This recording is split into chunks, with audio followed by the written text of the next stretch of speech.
Hey folks, John Covington here. Hope everyone is doing well. As always, if you would go and subscribe to our video, our YouTube channel.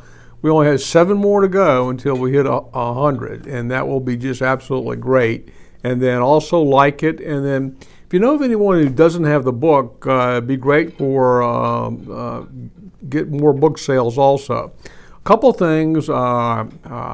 This last week was my annual trip to the skin doctor, where you go up for your annual thing and they freeze you, so I may look a little rugged here today because they've been squirting liquid nitrogen all over me. Also, I hope you appreciate my shirt. Some of my friends said that I didn't have drip.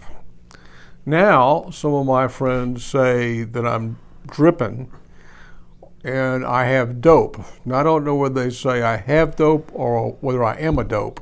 But anyway, hope you like the shirt. So we've had some fun with the shirt today. Okay, and this the comments on the having dope and the dripping are my good friend Donnie Lee. He says that's African American English, and he's trying to convince me not to use the term ebonics. He's been a little successful, but we're still holding out here a little bit. So as you can see, our group's having fun together, and that's part of ongoing, improving, evolving relationships. We're not just a group now; we're actually a group of guys that are friends, and we range from age from 25, and I think we have a guy in the group who's 75, and black and white, and all males, and so we're just having a real good time together and doing a lot of things outside of the group, and we'll talk about that in a minute. This week, last week our emphasis was on racism within institutions, and we talked a little bit about the Naval Academy, and then we talked about other institutions in our small group. This week we wanted to focus on individual racism. What had they experienced in their families, and what had they experienced personally. And many of our black guys got the thing talking about what they called the talk.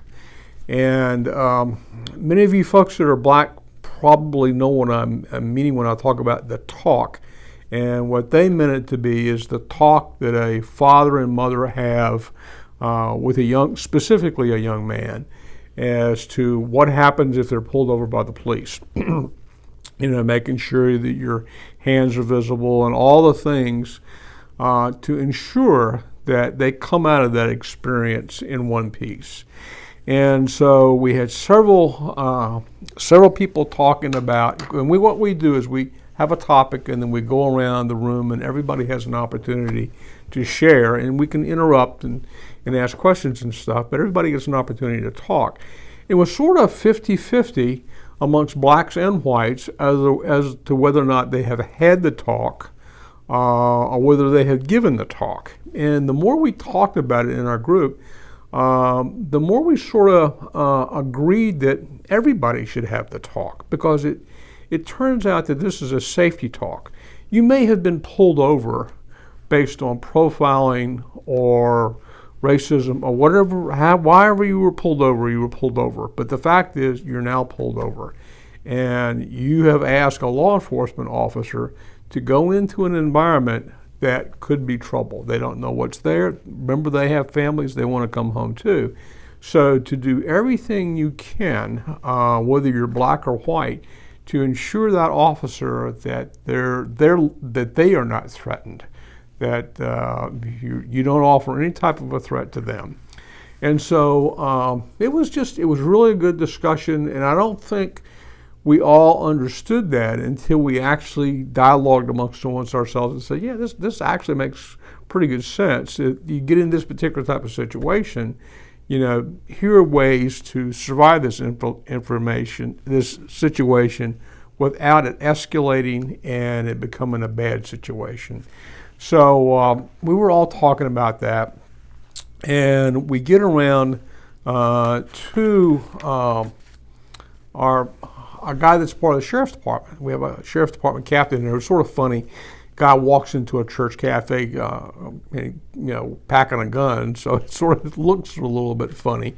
And this particular week, also, we were having a summer blast at our church, and we had a bunch of little kids running around. So it was quite a scene with all these little kids, and then this group of old guys sitting around a table talking about racism. Well, we get around to our sheriff's captain. He was a little he was a little upset, and he said he had been waiting for this topic to come up because his heart was hurt as to how his profession has been portrayed in the media over the last several years. And not only he is hurt, but many people in this profession are hurt, and he wanted an opportunity to share. And so he quoted some statistics that he got from the Washington Post. And the best I actually went onto the Washington Post website and looked at them myself, and I can't remember what year these are from. I believe they're from 2019.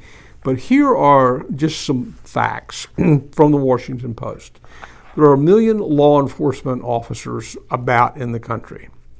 There were 50 million instances where law enforcement engaged with citizens that year. There were 11 million arrests. There were 9,000 deaths at the hands of police officers. 25 of those deaths, the people were unarmed. Of those 25 deaths, 14 were blacks, and all but 2 of those 14, the person that was killed was in a violent fight or struggle with the police when they were killed. The other 2 instances, the 2 officers involved are currently in prison. And 80% of law enforcement officers retire never to have discharged their firearm, their weapon, 80%. And so after he gave those statistics, there was a long pause, and one of the black guys, he was a prominent pastor in the area, said those were revealing numbers, and he said people need to know those numbers, and he invited the sheriff's captain over to his congregation. Now, I don't know how that's going to work out, but this particular pastor, he felt that those types of numbers needed to be realized by people in his congregation because that's not the perception.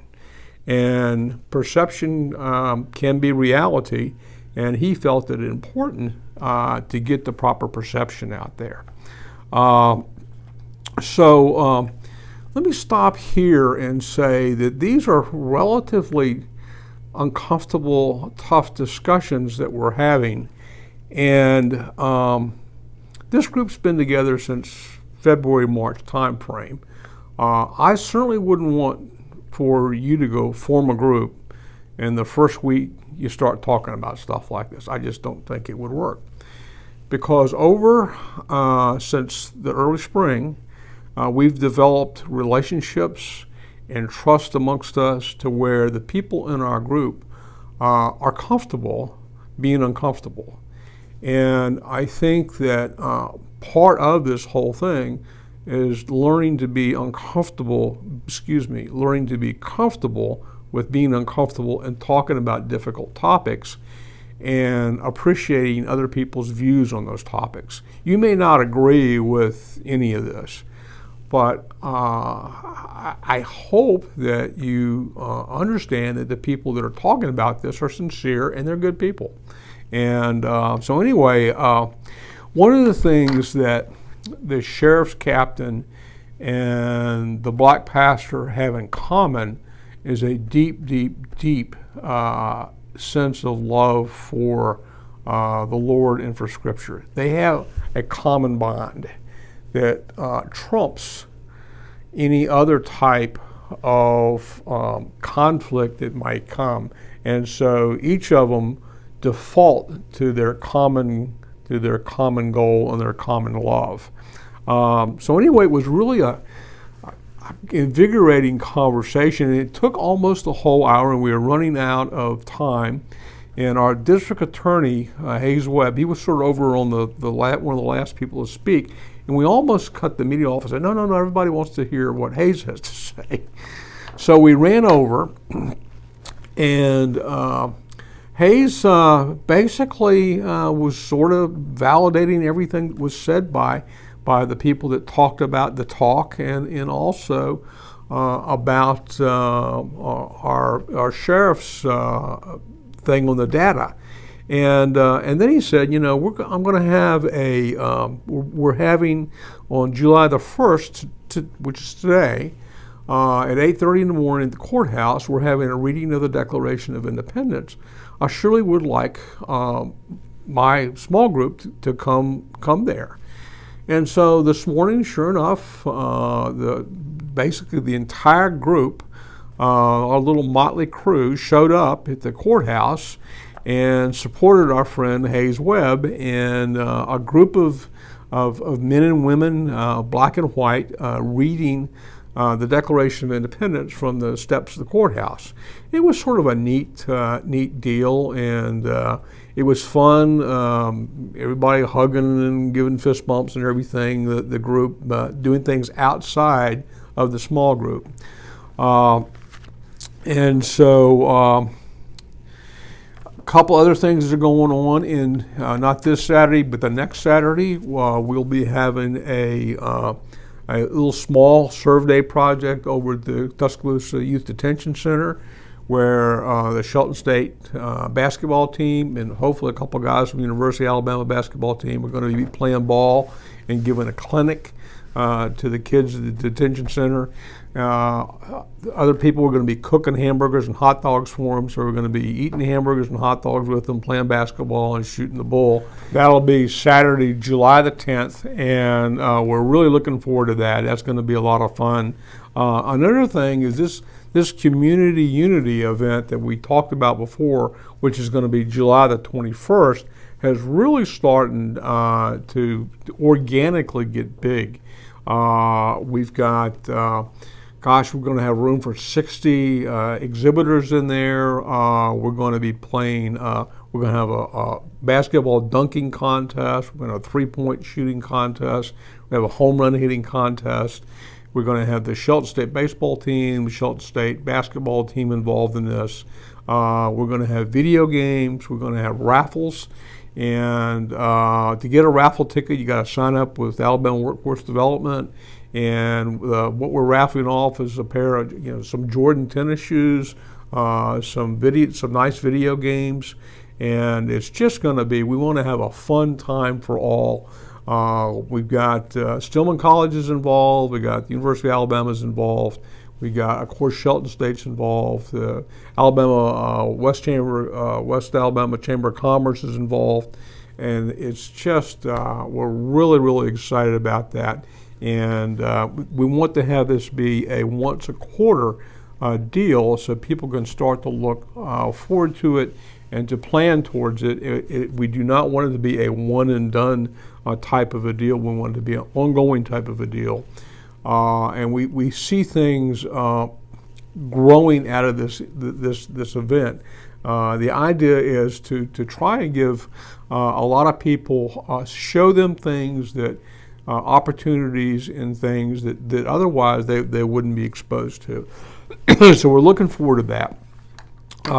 Probably we probably won't do another one of these videos for a couple of weeks, because I want to get maybe at least through this detention center event to report back to you on how this is going. We're really, really excited the progress that the group has made and the new friends that we've met. I would really, really encourage you guys to ponder starting a small group of your own. Contact us if you'd like any type of input or help in doing this. We could send you the agenda that we used, and we can give you any suggestions and things that we have learned in the process of doing this. And until next couple of weeks, we hope all is going well. Have a happy 4th of July, happy and safe 4th of July. And as an animal lover, be sure and make sure your dogs and cats have an identification collar, because the 4th of July, more animals go missing, lost on the 4th of July than any other holiday. So take care, be safe, and talk to you in a couple of weeks.